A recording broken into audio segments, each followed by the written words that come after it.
Well, welcome everybody to Cairo KitKat Club. I'm Adham Hafez and this is Cindy Sibilsky.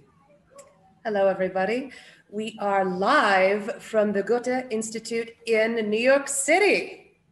Welcome and thank you for being here, for joining us. We are joined with our colleagues representing Cairo KitKat Club from all around the world, some who are definitely up for the cabaret hour very, very late. So I would love to introduce everybody. First, we will start with Adham Hafez, who is the founder of the HaRaKa Project. And we will go a little bit more into that. But first, I will say that Adham is a choreographer, composer, theorist, and performer, founder of HaRaKa Platform. And his work investigates cultural erasure, colonialism, and anthropocene. The Anthropocene. I know it's very hard. I like to throw these words in, especially make things on complicated. Like this. We are also here with our respected colleagues from around the world. And when I say your name, please give a little wave and also tell us where you are tuning in from. We have Lamia Gouda, performer. Hello. And where are you tuning in from, Lamia? Cairo, Egypt. Performer, researcher, translator, and founding designer of Yashmask evening wear. A protective gear. Lamia Gouda's experimental performance work on stage and screen combines feminist activism with post-colonial critiques. And Raph Cormack. I'm here in Athens, Greece. Tuning in from Athens, is a performance theorist, theater historian, and specialist of Egyptian cabaret and nightlife.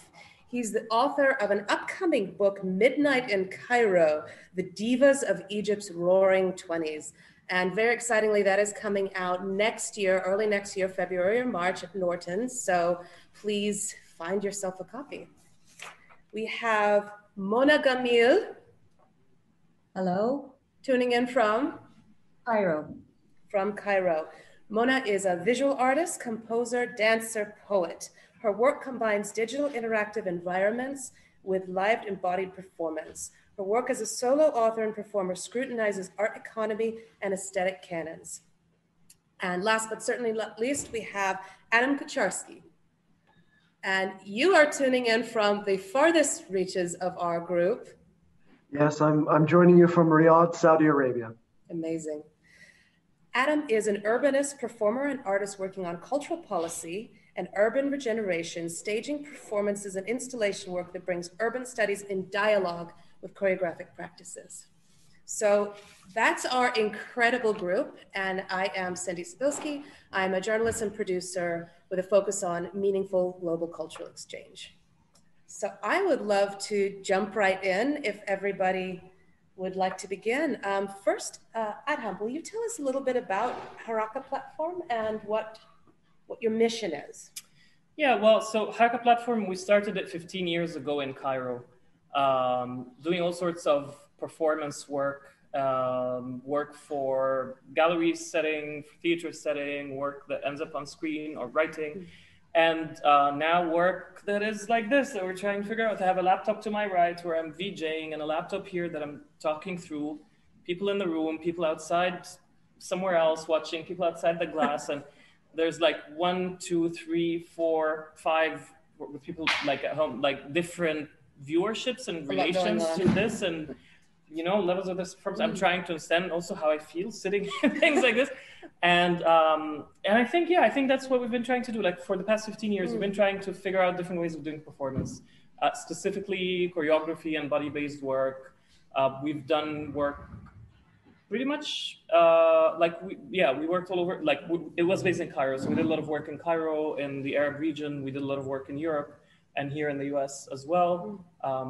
And this project in particular happened at a time where the world shut down. And this was again conceived to be a cabaret in a cabaret with everybody there, and we're having drinks and food, and we stop and we start and we chill. And so let's try to find that vibe as we go. We're still trying to understand what that is. So yeah, so grab yourselves a drink wherever you are. Grab yourselves a drink. Or a coffee for those who are like 12 hours ahead of us or behind us. Or a tea or whatever your fancy is. And sit back and enjoy the ride of the Cairo KitKat Club. So the first thing I want to ask, and I'll start with you, but I pose this to the entire panel. Why KitKat and why cabaret? Well, I wanted to work on the story of the KitKat Club, and we're going to talk a little bit about it, I think, later, because there is an area in Cairo called KitKat, and I think my friend Lamia and collaborator will probably talk more and better about it, and also Raph. But there's this neighborhood called KitKat, and you pass through it all the time, and we don't know particularly what the story is until one day I realized that I was actually standing in the house of the person that founded the KitKat Club more than 150 years ago or something. The house still exists in Cairo. It's now called the Swiss Club. And it's just a social space with a restaurant and a bar, and sometimes they do events as well. And why cabaret? Because we were told, so I'm talking and VJing at the same time, and that's, again, one of the things we're trying to do today. We realized that so much of the work that we've been doing was qualified as cabaret. And I was interested in this relationship. I was interested in what it means to be doing cabaret within contemporary art and fine art and contemporary performance setting. And the kind of performance work that was happening at the time where people were telling us, oh, is this cabaret, was political critiques, hardcore reenactment work. You know, one of the works that we got these cabaret comments about was dealing with the history of colonialism, and it was here. Yeah, it was in New York. We did it at New York Live Arts, but before this, we did it in Berlin at HAL Theater, and it was looking at the history of the Congo Conference, the Berlin Conference of 1884, and there was a lot of reenactment of the actual text, but then again, cabaret keeps re-emerging, and I just felt like, you know, let's for once do an actual cabaret piece, not a cabaret inside other works or a work that feels like cabaret. And then lo and behold, 2020 happens, and we're doing a very contemporary, highly mediated, digitized. There's like 1, 2, 3 screens. I wish people. That's why our eyes are a little bit all over the place. See what we keep looking on. Like you're on a big wall where people on the street can see you. Then here, where I keep looking to my right. But it's live performance. This is actually live theater, and with the cinematic elements that the piece ongoing.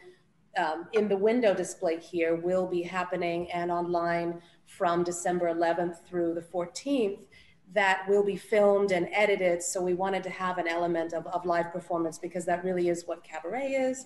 That's what your company is all about.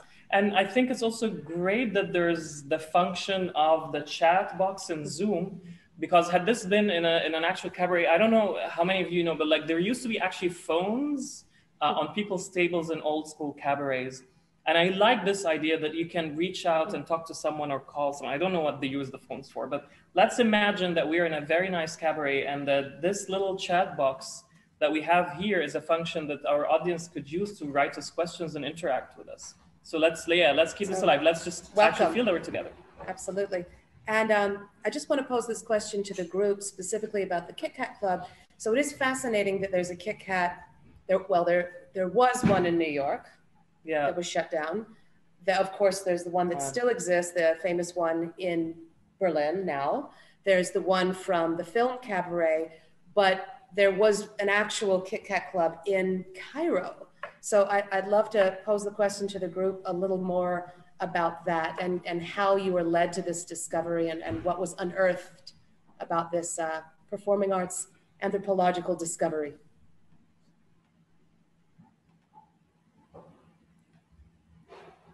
Who wants to grab that one? Jump in. Okay, I think Raph would talk about it. He would have more information. We'll wait to hear from you as well, Lamia, but I will give my own answer to that, which is, for me, I am just interested in Cairo's nightlife in general. And well, by the way, since I'm sort of here and introducing myself, I just wanted to say thanks a lot to HaRaKa for having me. It's really an honor to work with you guys. I'm not a performer, but I'll give it my best shot. And yeah, so I've been looking into the history of nightlife and cabaret in Cairo in the 20s and 30s. And I think, as we've kind of hinted at, the KitKat is one of these huge major venues on the banks of the Nile. There are a whole bunch of them. it's got so many stories, which I don't know if we want to talk about now or we can talk about it in a little bit. But yeah, I'll just hint at them all, espionage, kind of, late nights, dancers, people coming from all over the world. There. Who were the people that would come to the Cairo KitKat Club? Like, what would the audience look like? What would the performers look like? What would a typical night be there? Well, my view of the KitKat Club, and other people might disagree, is that it was, broadly speaking, the most elite nightclub in Cairo. It was owned by, at least in the 20s and 30s, by the same guy who owned the National Hotel, this guy, George Calomiris. And he would run buses from central Cairo for people to go there. And the entertainment, there were two different stages, dinner on the patio, and Hungarian dancers, French jazz bands, Egyptian dancers, singers of all kinds, eccentric dancers, weird kind of review acts. A lot of even the French sort of composer called Lulu Gaste actually got his big break in the KitKat Club in Cairo in the 1920s, 1928. Then he went on to write music for kind of films and things in Egypt. So, it was anything. Whoever was coming through Cairo put on a show. Truly international, like this panel, which is really exciting. And I think it comes so much into what this current project is about. This one digs a little deeper. Mona, why do you think that cabarets were always politically and societally problematic in some way? Cabarets are a loaded place. There are all these international espionage ideas, artistic expressions that might not have been the norm, a bit counterculture. What are your thoughts on that? Well, like Adham was talking about earlier in the work of HaRaKa, we didn't initially start explicitly thinking about doing cabaret. We just always found ourselves drawn to it and drawn to it and drawn to it. And you inevitably have to ask the question, why? What is it about our dynamic? What is it about our relationship with the city that we're in, with the culture that we're in, with the Egyptian context, with Middle Eastern context, that really draws us to cabaret and to this very specific international, yes, but also very specific Western culture and very specific downtown culture of Cairo. And in this project, the Cairo KitKat Club, which we are opening today, but also showing in a week's time or so, we are exploring the cabaret not only as a space for entertainment, but also as a reflexive space that morphs to complement the cities in which they emerge. So it's kind of like, it's not necessarily a cabaret. We're not creating a cabaret club, but it's kind of an idea of what a meta cabaret might be that questions itself, and it presents material from different places. So it'll bring in a big melange material from a Berlin club, from New York, from Cairo. And we were wondering, what is it about this project that makes us want to mix all these things together? And that's something that it creates a space where conflict can kind of just be. And it can be through humor, and it can be through music. And in moments of uncertainty, you kind of have to allow emotions to kind of take the lead and for uncertainty to just exist. And that's almost what cabaret is about. It's this kind of shadow culture of the unknown, of relief. So we're championing this, the cabaret as an entity whose existence is constantly under threat. And the more under threat it is, the more urgently it has to insist on continuing, and the more it has to let the air in and evolve with the time, and to insist on play, in a way, if that makes sense. Very, very much so. And it's just on the topic of how it influences a city, because we talked a bit about the people. Adham, you are an urbanist and an economist. How do cabarets influence then and now real estate and the city itself, not only the people that reside in it? Yeah, it's such an important question because I think we view the cabaret as this place of sort of subversive cultural production, and it certainly is that. But it's also very much a product of this kind of capital flows that make cities look the way that they are. So I mean, this project is dear to me because I met my co-panelists when I was living in downtown Cairo. And I was walking the same streets that are on the map now, and passing by the crumbling facades of the theater houses, of the cinemas, and of the cabarets that once had made downtown Cairo the cultural hub of the entire Middle East. And looking at that as an urbanist, as an economist, I began to wonder what were the factors that had to be in place, to enable a cabaret to flourish, right? And they don't just appear anywhere, right? They're specific to a particular time and place. Cabarets need a certain level of urban density. You just need a core quantity of people to attend. At the same time, those people have to have a certain amount of disposable income to actually make cabaret viable. There needs to be either a public transit system or at least a roadway network that can connect the core, the city center, where the seedy cultural elements are, with the periphery, where you can draw on a broader audience, but critically a somewhat anonymized audience of strangers, which I think enables some of that cultural transgression. And then, of course, the cost of the space or the rent, right? It has to be high enough that landlords can invest in the buildings, can invest in public realm, can make a cultural district actually function. But it can't be so high that it becomes economically infeasible for a cabaret to function. A cabaret, really, looking at it purely as an economist, it's just a place where alcohol is sold with a markup. So there are all of these different factors that have to converge. And they did so in downtown Cairo. And I think cities can be viewed as, you can look at cities through the boom and bust of the real estate market to some extent. And cabarets only appear at very particular points within that broader cycle. They can arise when a neighborhood is on the wane and rents are falling, but they can also arise when a neighborhood is being it's sort of rising or being rediscovered. And I think this is a critical moment where developers will create cultural spaces, or cultural spaces will emerge and bring with them energy and people, and with those will follow other forms of economic activity, and the entire district starts to grow and take on a character. And that was downtown Cairo. It was not only a cultural center, but it hosted a number of embassies. It hosted international finance organizations. It was this crossroads of people and empire and capital. And I think the emergence of cabarets and transgressive cultural spaces went hand in hand with that. Now it's a somewhat complicated question because it's a double-edged sword. That investment can also then raise rents and displace people. It leads very often to gentrification. And in some cases, cabarets almost become, they sow the seeds of their own destruction, or cultural venues in general.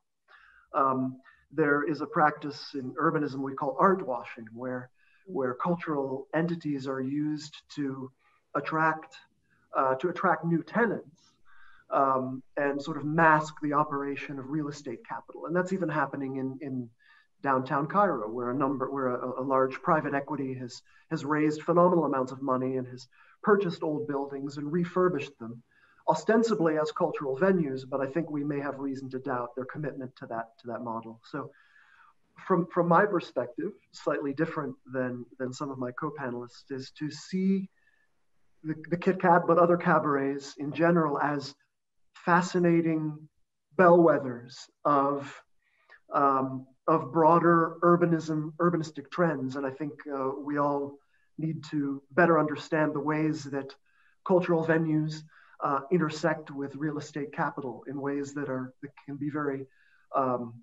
generative, but can also be very destructive. Thank you. That brings up so many important points that are incredibly relevant today as much as then. It seems like nothing ever really changes with the arts. And now with the pandemic, there are so many closures of arts venues. We're right here across the street from Irving Plaza, wonderful music venue, concert venue closed. So there's all these kinds of things to consider in how performance and artists and art shapes a city. A couple of interesting things that came up on that note, Lamia was speaking to me a little earlier about how places have different selves, different lives. And the KitKat Club, be it the Cairo one, the one in Berlin, and all over in New York, have had many different lives, the actual place. So Lamia, will you elaborate a bit on that and share some of your insights?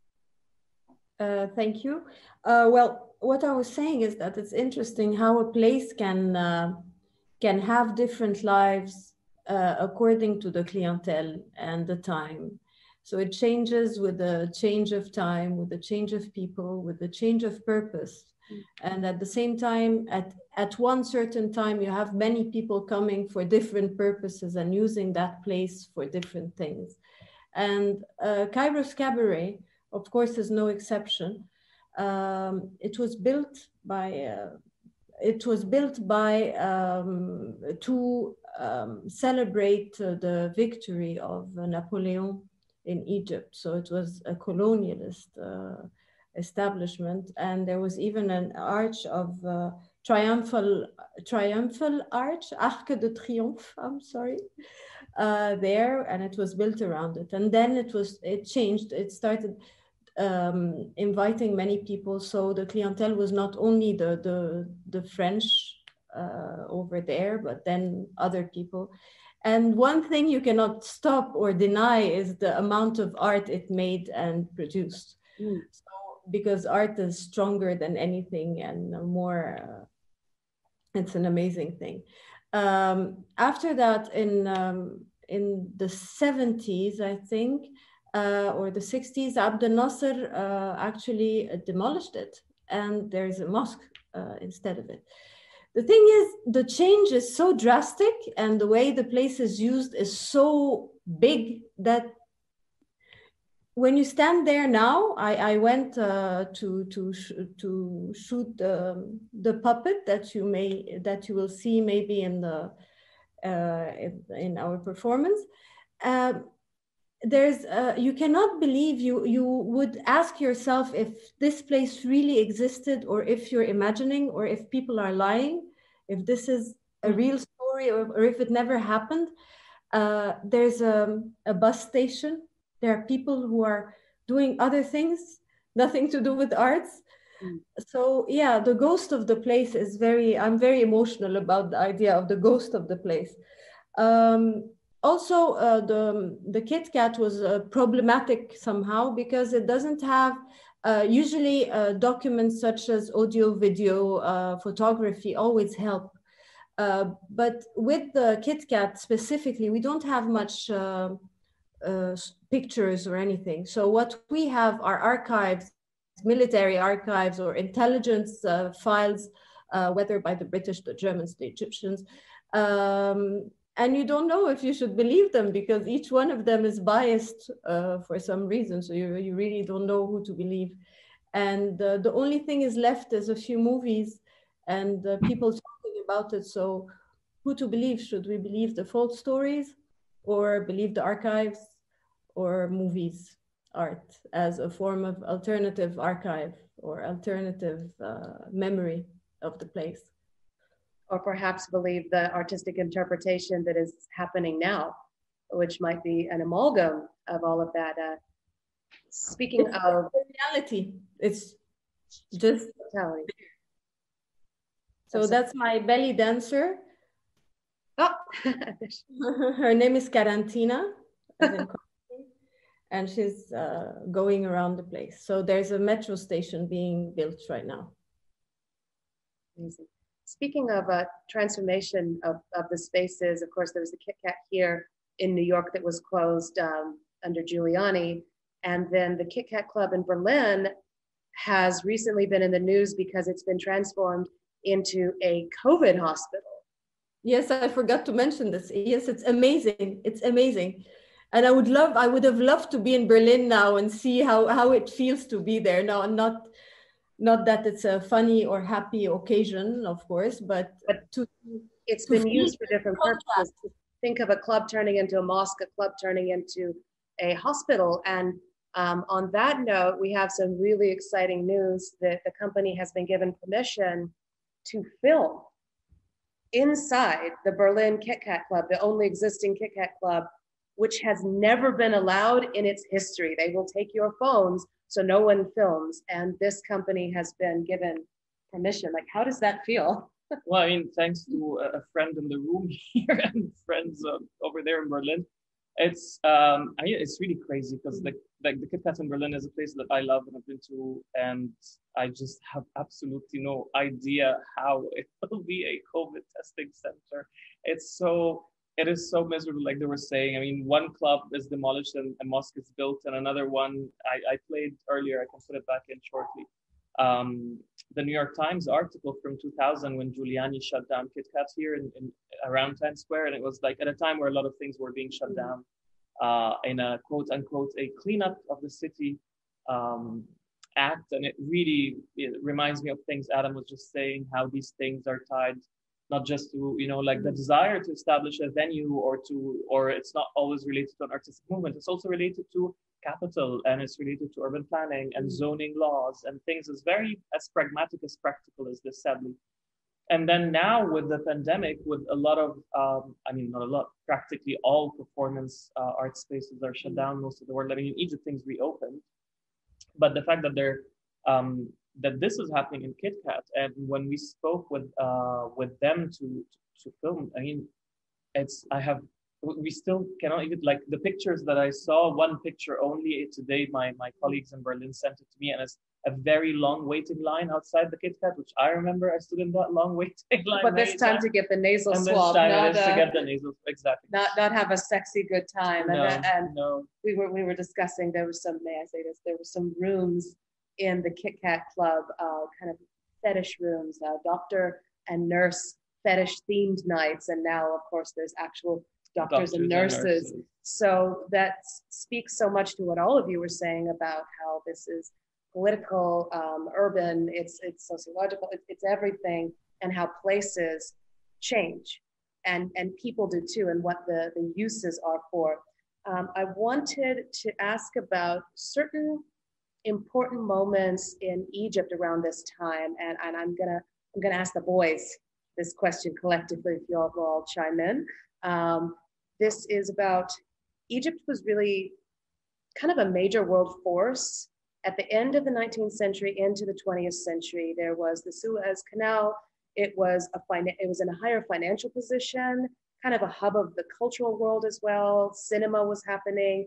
The current ruler, trade was happening a lot. And this was when Europe was very fragile, coming from World War I, as America as well, and the pandemic of 1918, which we're also known as Spanish flu, which we're feeling again now. So why do you think Egypt was at the core of so much of this at that time? I mean, we have an economist / urbanist in the room, and then we have an actual specialist in cabaret history, specifically that of Egypt. So I think they would speak better than me to that, but I can just start by saying things that I think happened. And again, it's like Lamia and Mona were both saying that it's very hard to get archival information sometimes, and then your primary resources become what others may call secondary resources, such as films and songs. And last year, we were working on a project on the history of the Suez Canal at the HaRaKa Platform. And we showed the work, it was a big installation work that we did for the Sharjah Architectural Triennial, and then we turned it into what we thought conference, and the conference turned into a performance, and eventually, again, it was described as cabaret. We did it last year at the American University in Cairo. And that's when it was like, we need to do a cabaret. But in our discoveries last year, just seeing how the city of like Cairo and Port Said and Alexandria in Egypt, how these cities were being recreated or were being built anew as if they are to be rivals of Western cities. There was actually a very artificially produced sort of new reality. You know, like the Khedive of Egypt, the ruler of Egypt was called the Khedive Ismail. And he literally said on the opening day of the Suez Canal that he's happy that Egypt is no longer African, but it now forms part of Europe. Wow. And in this gesture of opening the continent and joining the Red Sea with the Mediterranean and sort of rerouting international marine choreography to all pass through Egypt, a lot happened. And a lot of, like for cinema, for example, a lot of cinema historians tie the Suez Canal with the boom of cinema industry, practically because of the ability to travel with material, with films, at a much quicker pace than before. And you end up having major cinema work happening in a place like India at the time because the material could literally travel in and out. So as much as I learned from that project last year, it also left questions on, you know, it reminds me of Paris. And again, it's something that Adam says a lot. Like I remember walking around in Paris, I'm like, where is the old downtown? Right. Like in many parts in Germany, there's always the Altstadt, you know, like the old town, and also in Switzerland. And I was in Paris, I'm like, where is the old downtown?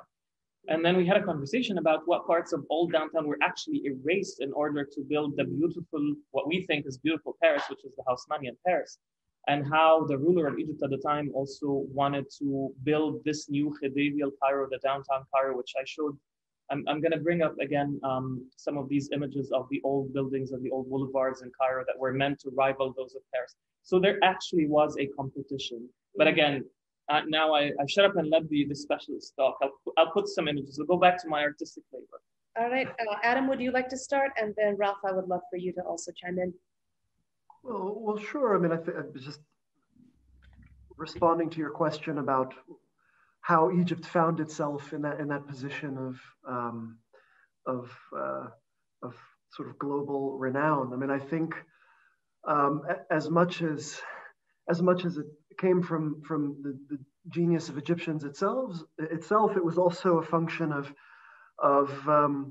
colonial capital. I think Egypt was both blessed and cursed by its geographic position, and it was of incredible strategic importance, and that importance was only underlined or sort of highlighted by the Suez Canal. And so those infrastructural investments sort of further enshrined Egypt in general and Cairo particularly as critical crossroads of logistics, of people, and of capital between Britain and her colonies, but between Europe in general and the East. And anytime you have that concentration, that physical bottlenecking of capital, institutions spring up to administer that and to capture value from it.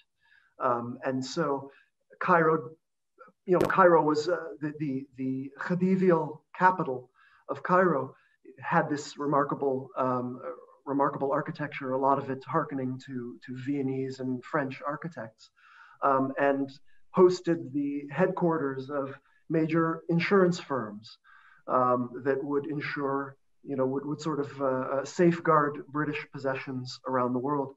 And you could almost look at the Emirates and Dubai as being a more contemporary example, not as colonial vassal states anymore, but as being critical nodes on the present day flows of goods and capital through the Middle East. And so anytime it's that sort of historical or geographical accident of being at the crossroads made Egypt an incredibly important place to be.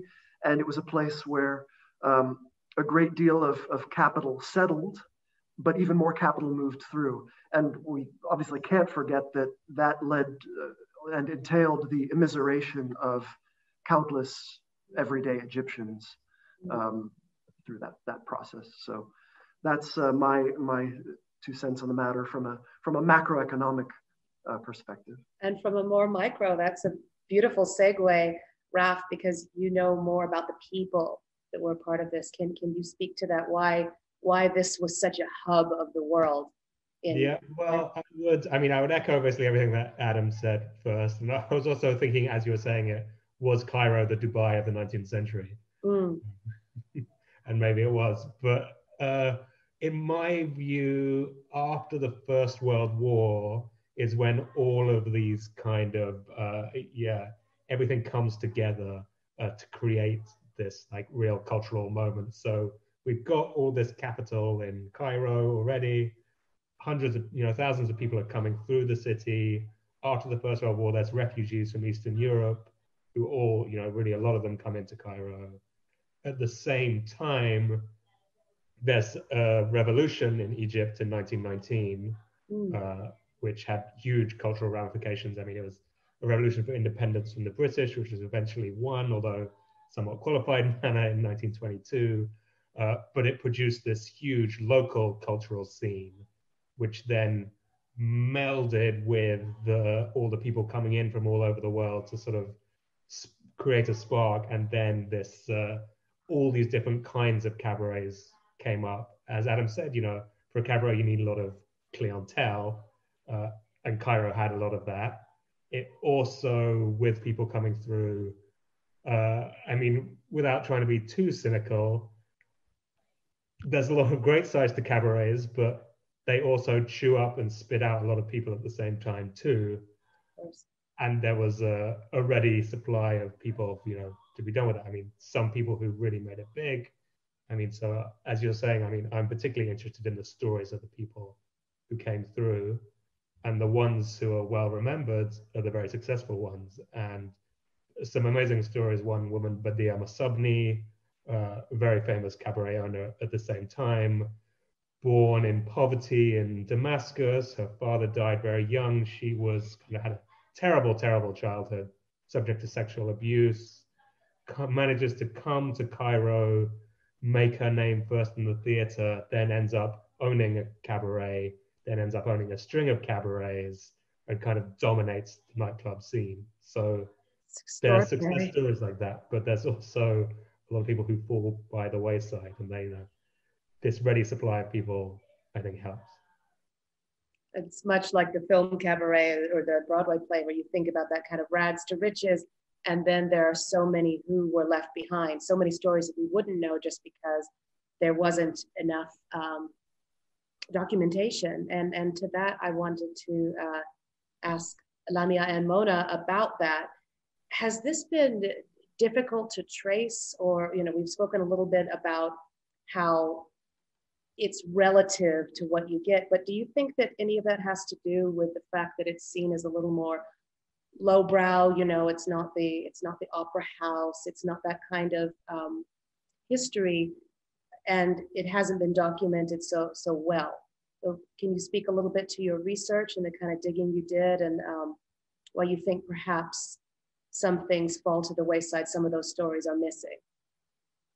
Well, I don't really agree that it's because I don't know, maybe my colleagues wouldn't agree with what I say, but my own belief is that I don't think it was the mystery in which it's enshrouded has to do with the fact that it was seen as a low art. I think it has more to do with the fact that the people, the clientele that went there wanted their privacy. It's a place where they run away. It's a place where they live another life.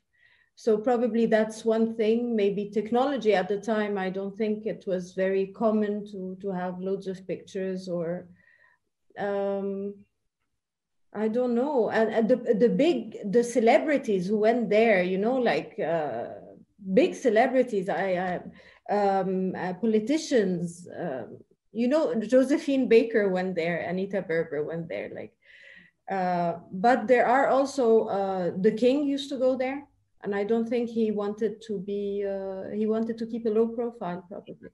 So, and there's a term, a keyword we forgot to mention earlier. It's the term palimpsest. It's actually a series of palimpsests. The stories keep erasing each other, the different lives keep erasing each other. So yes, it was very problematic. It was a very difficult research, and we're still discovering things every day. Thank you, Raph, for helping so much with information, because he did an amazing job. Yeah, thank you. I was just going to add something very quickly to that. I mean, and I totally agree. While it's difficult to trace the lives of the performers, it's even more difficult to figure out the people who are going there. And there was one nightclub, actually, Badiama Subnis, where a sheikh from Al-Azhar, Tabtazani, he was called, had a secret side door that he would go in and a secret little booth so he could watch the cabarets without anyone knowing that he was there. I just thought that was a nice, fun extra to what you're saying, which I, totally agree with. What rich history. That leads to a question that we were discussing about cognitive injustice and how you were explaining it to me earlier, how certain art forms are taken less seriously. And I think that was sort of something I wanted to explore more in depth with all of you, not necessarily that they should be or that they are lowbrow, but they're sometimes labeled in a certain way because of who's doing them. This is not just cabaret, of course, but other art forms, oftentimes ethnic art forms, ethnic music or dances that was labeled by the colonizers as being more brutish, less important, when of course it is equally as important as the opera or classical music. Can you speak more on that? And I'd love to hear from everybody else, because I think this is a very meaty, important topic. Thank you. Well, I'll try.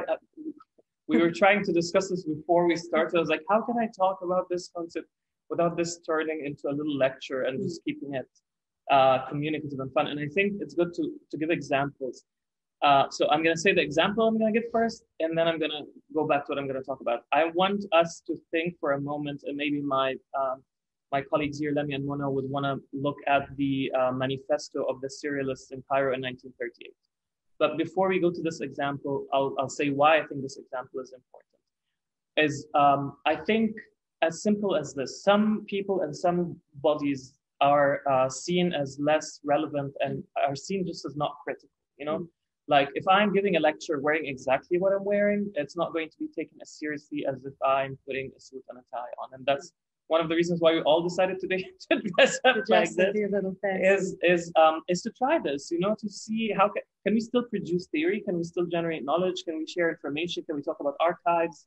And really, sometimes it's as simple as this, like this styling of a thing or of an event or of a person, of how you're saying the thing. Sometimes this is all you need to do. It's just shift things just a little bit, just a little tweak, just change one thing and keep doing exactly what you're doing. And here is where I'm thinking a lot about cognitive injustice, is that you have so much wealth of knowledge in practices like cabaret and underground music performance and at moments, skill, exactly. At moments where the official narratives are not documenting what is happening, and you actually go back to these documents and look at what was there, and this is where you get a grip of what happened back then. Of course, I mean, this is a conversation we have a lot in the company, and especially with Lamia, we were talking yesterday, how much of an artistic document is a document of its time, and how much, you know, because there's the artistic voice and creativity and my subjectivity, and this shapes what I'm writing. So how much of this can we take and think of as a historical document?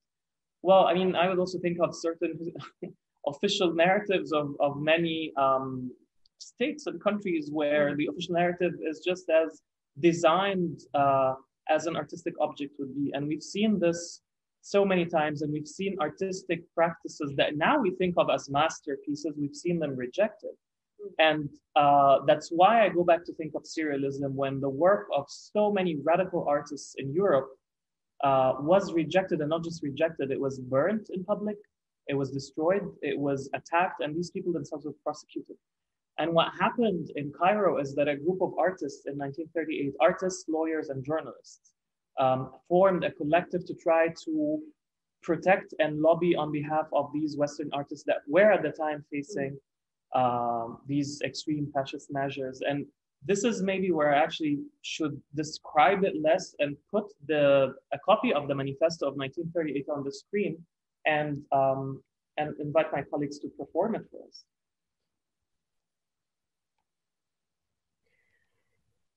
من المعروف أن يحيا الفن المنحط.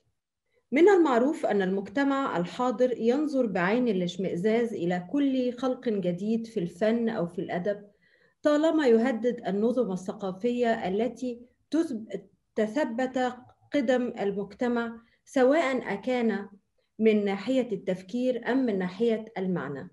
ويظهر هذا الشعور بالاشمئزاز جلي في البلاد الأوتقراطية النازعة، وخصوصا في ألمانيا، حيث يتجسم التعدي الشنيع ضد الفن الحر الذي دعاه هؤلاء الغشم الفن المنحط. فمن سيزان إلى بيكاسو وكل من أنجزته العبقرية الفنية المعاصرة، هذا الإنتاج الكثير الحرية والقوي الشعور بالإنسانية قد قوبل بالشتائم وديس بالأقدام. ونحن نعتقد أن التعصب للدين أو للجنس أو للوطن الذي يريد بعض الأفراد أن يخضع مصير الفن الحديث ما هو إلا مجرد هزء وسخرية. نحن لا نرى في هذه الأساطير الرجعية إلا سجونا للفكر. إن الفن بصفته مبادلة فكرية وعاطفية دائما تشترك فيها الإنسانية جمعا، لن يقبل مثل هذه الحدود المصطنعة. في فيينا المتروكة الآن للهمج يمزقون صور ورنوار ويحرقون مؤلفات فرويد في الميادين العامة.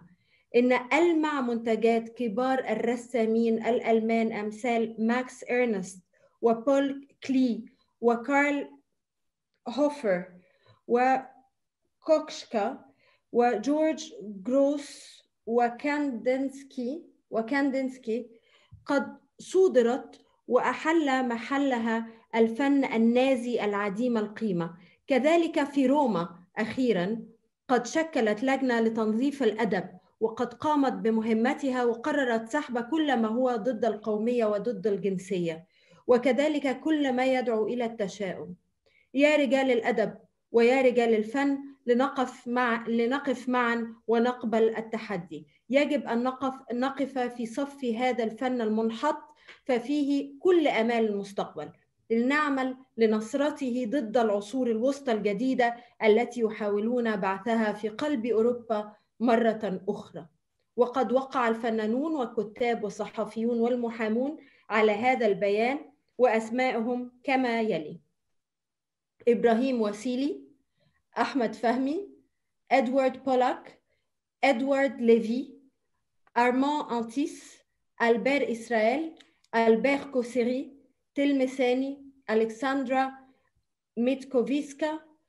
ميتكوفيفسكا، إميل سيمون، أنجيلو باولو أنجيلو دوري، أنور كامل، أنات فديدة، إي بوليتس، إل جالنتي، جيرمان إسرائيل، جورج حنين، حسن صبحي، إي رافو، زكريا العزوني، سامي رياض، سامي حنوكة، إسكالات، عبد الدين، محمد نور، نضف سلير، حسيا، أنري دوماني. القاهرة في 22 ديسمبر 1938. December 1938. We know with what hostility current society looks upon any new literary or artistic creation that directly or indirectly threatens the intellectual disciplines and moral values of behavior on which it depends for a large part of its own life, its survival.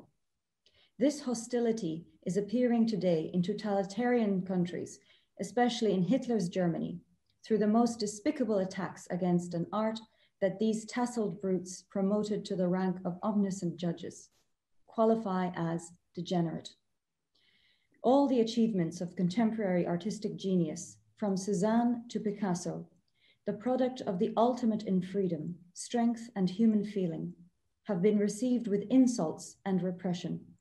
We believe that it is mere idiocy and folly to reduce modern art, as some desire, to a fanaticism for any particular religion, race, or nation. Along these lines, we see only the imprisonment of thought, whereas art is known to be an exchange of thought and emotions shared by all humanity, one that knows not these artificial boundaries. Vienna has been left to a rabble. that has torn Renoir's paintings and burned the writings of Freud in public places.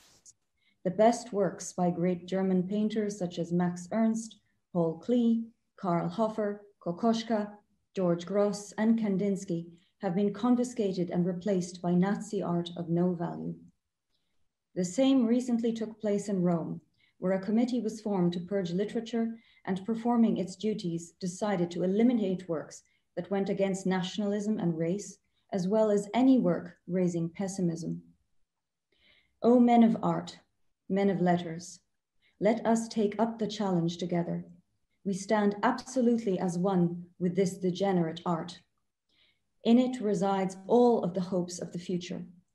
Let us work for its victory over the new Middle Ages that are rising in the heart of Europe. The following artists, writers, journalists, lawyers have signed this manifesto: Ibrahim Wasili, Ahmed Fahmi, Edward Pollock, Edward Levi, Armand Antis, Albert Israel, Albert Kosseri, Telmiseni, Alexandra Mitkoviska, Anwar Kamel, Emile Simon, Angelo Paolo, Angelo De Riz, Annette Fadida, A. Paulitz, El Galenti, Jermaine Israel, George Hanin, Hassan Sobhi, A. Rafo, Zakaria El Azouni, Sami Riyad, Sami Hanuka, Escalet, Abdeldin, Muhammad Noor, Nadaf Selar, Hassia, Henry Domani. Cairo, December 22nd, 1938. Extraordinary. I would love to hear some commentary on that. I mean, I have so many thoughts and questions of just hearing those names, these famous names of artists that we know, and then the Egyptians who supported this in a proper manifesto when Europe was under such great censorship and you know, about to go into the next war. So this is kind of reminding me a bit, talking about how the Cairo KitKat Club became a mosque, how things change. I'd love anyone to chime in on their thoughts about this manifesto, what it represents, and how spaces, places and people change, and countries. And again, I mean, the sad part of this is that the names we remember, or not us working on this project, but the names that are remembered in art history were not those that were willing to risk everything to defend those who were being attacked. The names that are remembered in the story are only the Western artists. Right. And this is part of this cognitive injustice that I'm talking about, is that their peers at a time where Cairo and Alexandria were cities that were part of the international discourse, particularly in this movement, Surrealism. Later on, this becomes an invisible part of art history and of the canon. And that's not a unique, isolated example. This is something that happened cabaret history. I mean, how many people even knew that there was a KitKat Club in Cairo before that of New York or that of Berlin? And this constant, I mean, like Lamia used the beautiful term palimpsest. It's these cities are things happen and things are erased, and then other places things are kept and protected, even if they were attacked at a certain point and they managed to rise from this. And I'm just hoping that there is a future where we know both sides of the story, that when we say art history, it literally means art history, and it doesn't just mean European and American art history. Absolutely. So powerful. Yes, and Raph, well, just to add to that, yeah, it's such an amazing manifesto, that. And like you say, it's just so interesting how they are totally comfortable being equals in this world of art. You know, they're all there defending the same thing. They know that they're all part of this greater thing, which they, you know, what they would call art or artistic freedom, artistic license. And there's not this sort of uncomfortableness, treating themselves as equals and fellow strugglers. Lamia. Talking about different lives, reincarnation, different lives, different.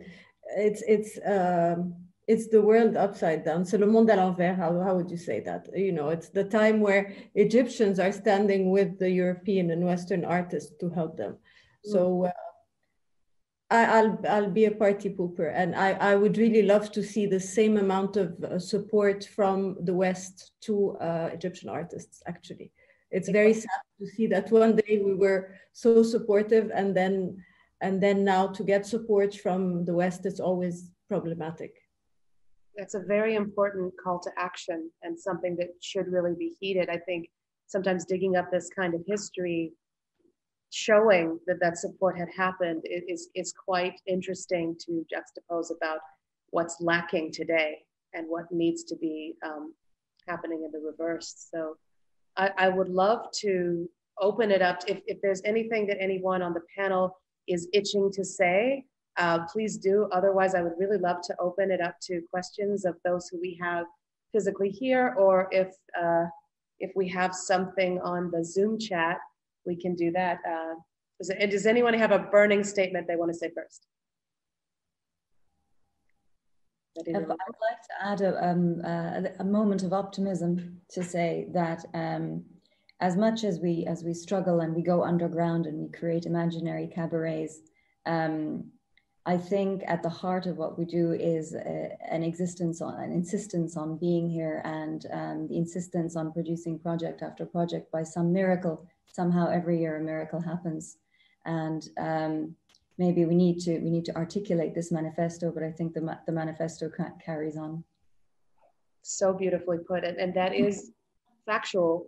In fact, this company was able to pull it off only a few weeks before the end of the year, when so many others have had everything shut down completely. So art does find a way, and that sliver of optimism is important because it's the artists that carry on from all different cultures and nations, as you're doing. And as international as this panel is, that's part of it, that we need more support always, but clearly there is some support that's here, and the dialogue has been opened and will continue. So on that note of continued dialogue, I would love to open it up to our live audience. And our digital audience. We had one question only, or request that this should be put up on YouTube, and I think Goethe-Institut answered saying that it will be. It will be. This will be either on YouTube or in Vimeo, but it will be accessible online, and people will know through the website where to find it. It will be available. And just on that note as well, our performance film will be streaming through the window live in New York City if you want to pass by 30 Irving Place at any time between December 11th and 14th. And then that will also be available online for those of you who are not in New York City. So we want to make this very accessible for everybody. But that question is answered. Yes, we'll absolutely have this to view and share. And please, please, please share.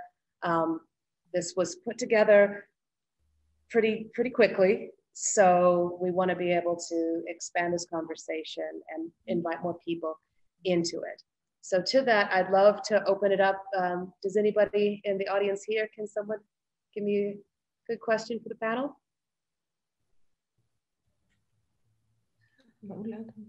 Or people who have stories that we should know for our research. I mean, so much of doing this research was actually just talking to people, and like, oh, I actually have a picture you should see. I mean, Raph, thank you. I was telling him we're doing this, and then he just sent me tons of pictures and newspaper clippings and digitized images of dancers from the 1890s. And sometimes, yeah, you just have to ask people, do you know about this? And then you might be lucky and stumble upon a secret little archive. That's comments. I mean, while we're waiting for people to ask questions, I would just, second that I mean, we've sort of touched upon the fact a lot, but never really talked about it directly. The research for this is so difficult. It's not necessarily treated that well by archives or libraries, but there is this huge wealth of interest. And I have also found you just talk to people and you'll get lucky, and someone happens to know an enormous amount about some random cabaret from the 1920s or something, totally like the outside of institutions and that kind of thing. There's huge interest and knowledge kind of swirling around. Well, it's so important to carry on this history because so many of those who lived it are gone or will be gone. So it's important to carry that on with the next generation, because so many people don't even know that such a thing exists. We have comments, thoughts? We have compliments in the Compliments in the chat room. What are they saying? You are all amazing. Well, thank you, Alia. Good. Well, if we don't have... so Andrew Todd has asked, there's a Q&A button at the bottom of the screen. Andrew Todd has put a question I'd love to see. We don't know how to... We're looking here. So you'll have to just forgive us with... Well, okay, so thank you, Andrew, for the question. I'm going to read it out loud and I'm going to tell you a little story. So Andrew Todd, amazing architect and writer, is in Paris now, I think, or just outside of Paris. And he's asking, do you have a working definition for cabaret as opposed to other hybrid art formats? And why I think this question is fun to receive, because last year we had this conference that we did in Cairo at the American University, where we spoke about the Anthropocene, among other things. And Andrew was one of the guests, lecturers, eventually ended up performing. And again, it was one of these moments where like, is this cabaret that we're doing? And we're all, this was like the running joke. So Andrew, this show is for you. We did a cabaret just for you. There you go. I don't know. I mean, well, we have a cabaret specialist, Raph Cormack, everybody. They should give us a definition. And then I'll say, I'm not framing you into this. I think we all have as many definitions as there are people in this room. And working on this project, I learned a lot from Lamia, especially to stop and wonder constantly. Are we doing cabaret in the Egyptian cabaret style about the Egyptian cabaret history, or are we doing a cocktail of different cabarets from like the Berlin and the New York styles and mixing it with the Egyptian one? And that brought us a lot to this question, is there an intrinsically Egyptian cabaret and what that would be? And we tried really to pull out some elements of that would be, and yeah, I mean, if you watch our performance between the 11th and 14th, there will be a lot of these elements, but for now, Raph Cormack, everybody. If it's in a cabaret, it's cabaret, or dance hall, or music hall. I think there is an Egyptian form of cabaret. I think you can find it. There's my sort of romantic view of it would be the Franco-Arab Review, which starts in sort of during the First World War, actually, which is this kind of total mishmash of everything that's going on in Egypt. So from kind of old school sort of music hall singers who were, performing in a very traditional Arabic style, the singers who would have been around in the early 19th century, but then the late 19th century went into kind of casinos and music halls.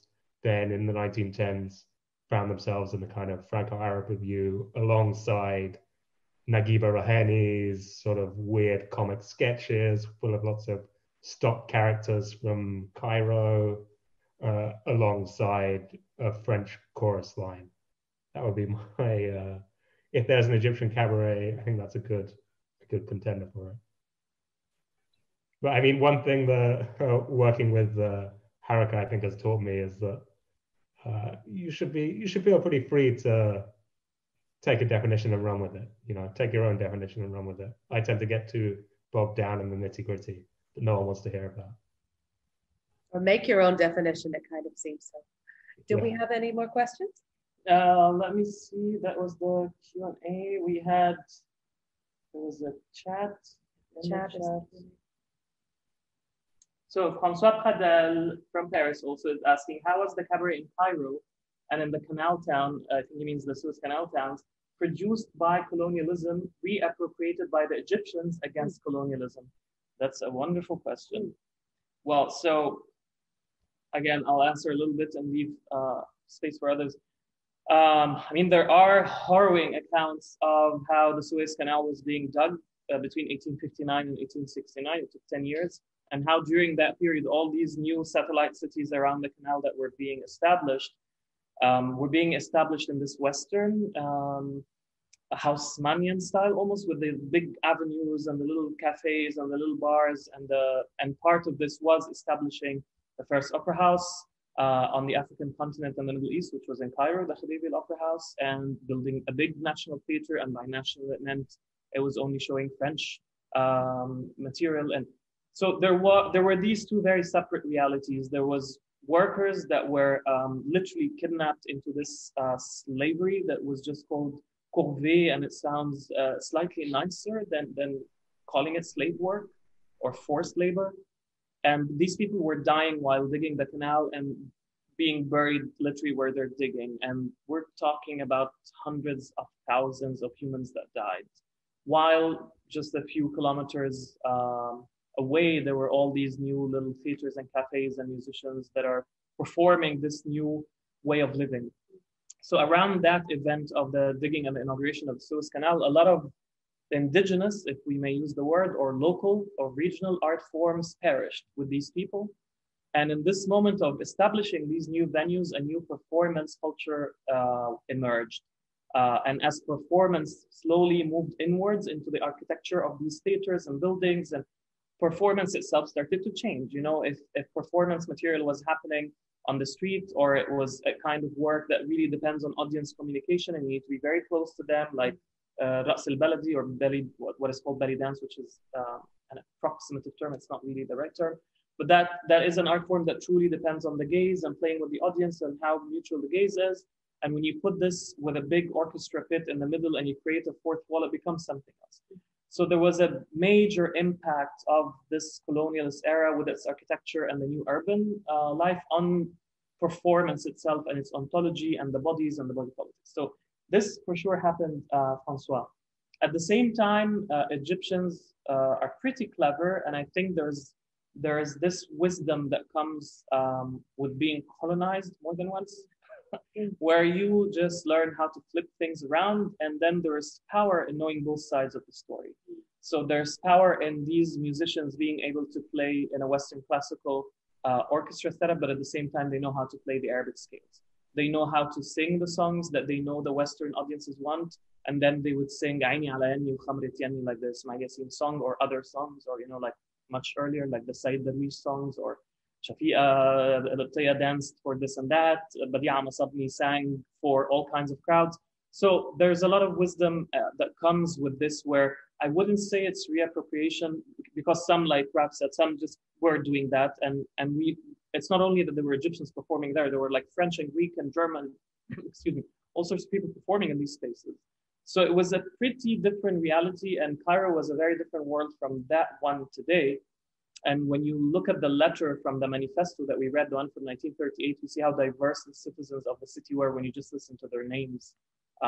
If you did not know that this is a group of Egyptian artists and writers and journalists, you would not have guessed that these names are Egyptian, let's say. Yeah, I don't know if I answered, or if somebody else wants to jump in and answer to that also.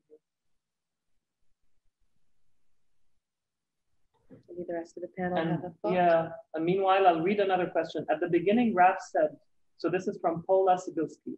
At the beginning, Raph said he had some compelling stories of espionage or of specific individuals to share later. How about one now? I mean, I'm happy to tell it, but I also think you guys all, so the very famous story of espionage from the KitKat is, I mean, the background being during the Second World War, a lot of British soldiers, I think particularly officers, went to the KitKat to see performances. Therefore, it became a good place to get information, particularly from people who were a little bit drunk and had let their guard down. And there was a kind of ring run by this guy, Johannes Epler, I think it was, Epler, whatever his surname was. Hans Epler. Hans or Johannes or Hussein Ghaffar. He had so many. Hussein Ghaffar was the first one. Also, he was half Egyptian, half German. And he was working for the Nazis and getting information from British officers using most famously, Hikmat Fahmy was sort of one of the people who was getting information from British officers, but I think various other dancers. And the British eventually found out that he was doing it because another dancer who was working, I think, for like the Zionist underground, managed to find out that this was going on, went back to the houseboat where British officers were taken back and found all of these things as a code in a copy of Daphne du Maurier's Rebecca. Wow. I think there's a movie about this whole affair. Numerous books have also been written about it. One imagines lots of similar things were going on at the same time, but that's the most famous one. Wow. In such a heated time, between the two world wars, with so much happening in the world, that's incredible.